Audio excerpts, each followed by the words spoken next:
사쿠팡세입니다. 사람들을 만나면은 얼굴을 보고 인사할 때가 있습니다. 요즘 얼굴 참 좋으십니다. 혹은 왜 무슨 걱정이라도 있습니까? 요즘 고민이 있습니까? 얼굴에 서 있네요. 얼굴 표정을 보고서 현재 그 사람의 상태를 가늠할 수 있다는 말입니다. 유명한 다빈치의 모나리자, 신비의 미소를 가졌지요. 연구자들은 그 얼굴을 보고서 현재 어떤 사람이라는 것을 이야기합니다. 가령 의사는 눈이 모나리자의 눈이 말이죠. 갈색을 통해서 간염 환자일 것이다 이렇게 말하는 사람도 있습니다. 어떤 사람은 또 아마도 아기를 가진 사람의 얼굴이다, 산모의 얼굴이다 이렇게도 평가하기도 합니다. 반대로 어떤 사람은 주사 바늘을 들고 있는 간호사의 모습이다 그렇게 정의하기도 합니다. 왜냐하면 남을 찌르고자 하는 그 찌른 후에 그 기뻐하는 모습, 그 간호사의 모습이 바로 이 여인의 모습이라 그럽니다. 사람도 어떤 삶을 살았느냐에 따라서 그 얼굴이 나타날 수밖에 없습니다. 그리하여 세월의 바람을 맞으면서 형성된 사람마다의 얼굴이 그 사람의 인상이 되는 것 아니겠습니까? 참 인상 좋으세요 이렇게 말 들으면 참 좋지 않습니까? 부처님 같습니다 이런 얼굴도 들었습니다. 도둑놈 같사 이런 말도 하지요. 클레물린 같다 뭐 이런 표현도 합니다. 같은 값이면 사람들에게 좋은 인상으로 기억될 수 있으면 좋겠습니다. 일반적으로 부처님의 얼굴을 보십시오. 항상 부드러운 미소입니다.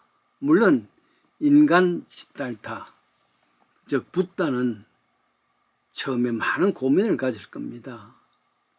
인생이 가졌던 여러 가지 무거운 짐들에 대한 고민이겠죠. 그러나 그는 해탈 후에 부처님의 얼굴이 되어졌습니다. 언제나 잔잔한 미소가 있고 자비와 인자함의 표본입니다. 그런 미소를 보면 인간은 내 자신의 마음은 더 따스하게 되집니다.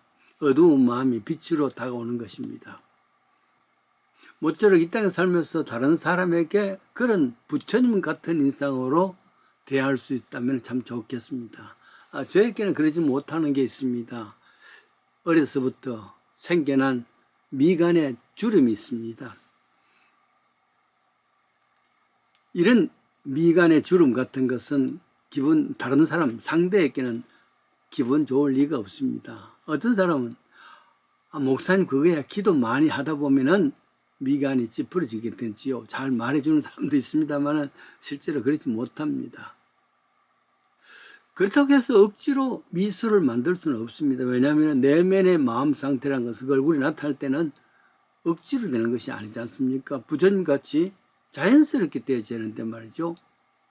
가령 내 마음에 저주와 복수의 마음을 가졌다. 미소가 나오겠습니까? 마음에 늘 악한 생각을 가졌다. 어떻게 저런 온유한 얼굴을 가질 수가 있겠습니까? 혹은 내 마음에 늘 불평하고 원망하고 짜증 섞인 삶을 살았다면 어떻게 부처님 같은 미소를 가질 수 있는 인상을 가질 수 있겠습니까? 이에 비해서 말이죠. 예수님의 인상은 어땠을까? 물론 예수님의 실상 초상화는 없습니다. 모두가 다 상승하에 그렇습니다만은 그러나 대부분 다의 그 예수님의 초상화는 보면은 미소 짓는다든지 웃으신다든지 이런 게 아닙니다. 심각한 고민하시는 인상으로 그려졌습니다. 실제로 성경에 나오는 예수님 모습 상상도 그러합니다. 이사야서 52장 14절에는 이왕에는 그 얼굴이 타인보다 상하였고 모양은 그 인생보다 상하였으므로 무리가 그를 보고 놀랐거니와 얼굴이 많이 상했다 그랬습니다. 사람들이 보고 놀랐다 그랬습니다. 이사야서 53장 2절입니다. 고운 모양도 없고 풍채도 없은즉 흠모할 만한 아름다운 것이 없다.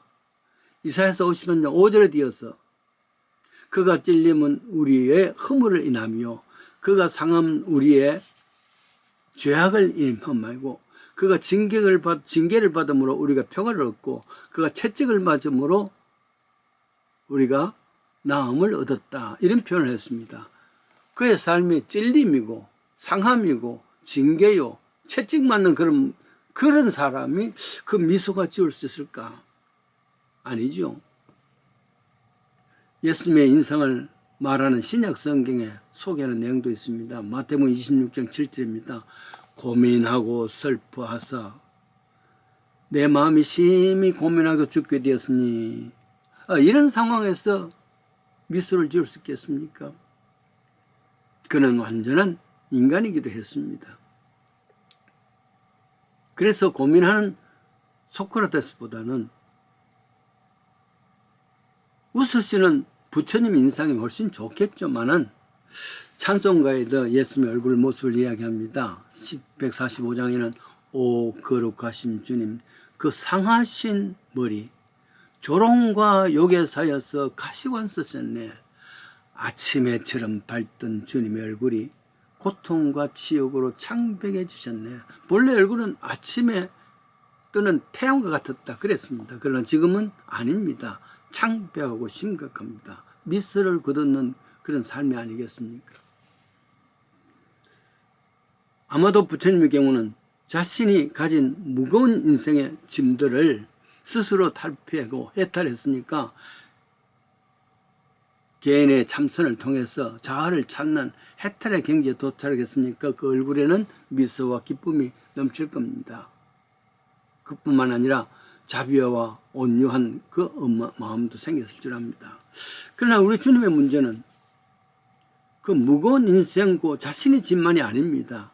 인류의 모든 무거운 짐을 지고 있었으니까 집안에 한두 아이만 있어도 엄마는 무거운 짐 아니겠습니까? 옛날에는 7, 8명 아이가 있었으니까 우리 집안에도 7 형제입니다만은 바람잘 날이 없었으리라 봅니다.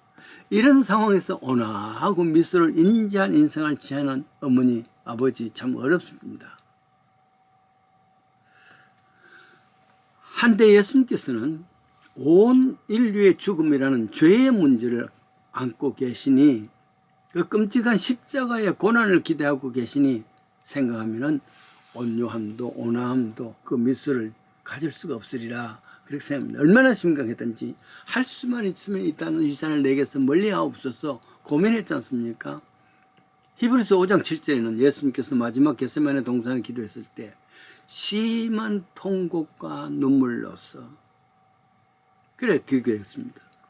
그러니 그런 분이 인자한 미소라든지 온화한 미소라든지 이런 것 뭔 거 아니겠습니까? 고뇌하는 인상일 겁니다. 어쩌면 배부른 돼지 인상과 고민하는 소크라테스 인상과 구별되는 그 얼굴이었습니다. 할머니와 손녀 딸이 대화가 있습니다.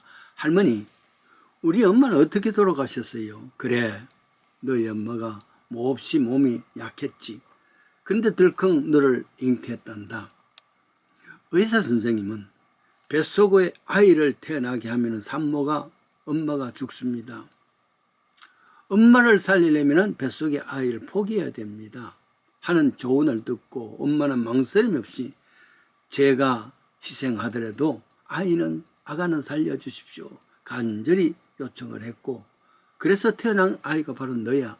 그로 인해서 엄마는 그만 생명을 거두었지. 그때 엄마의 고민이 어땠을까? 산모의 인상은 어땠을까? 한 엄마의 얼굴도 상상이 되는데 온 인류의 인생을 살리기 위해서 희생했었던 예수님 얼굴은 어땠을까? 물론 부처님과의 미소와는 비교할 수 없습니다만 그러나 고뇌하는 얼굴을 통해서 이 세상을 지고 간 십자가의 은혜가 생각나는 말씀입니다.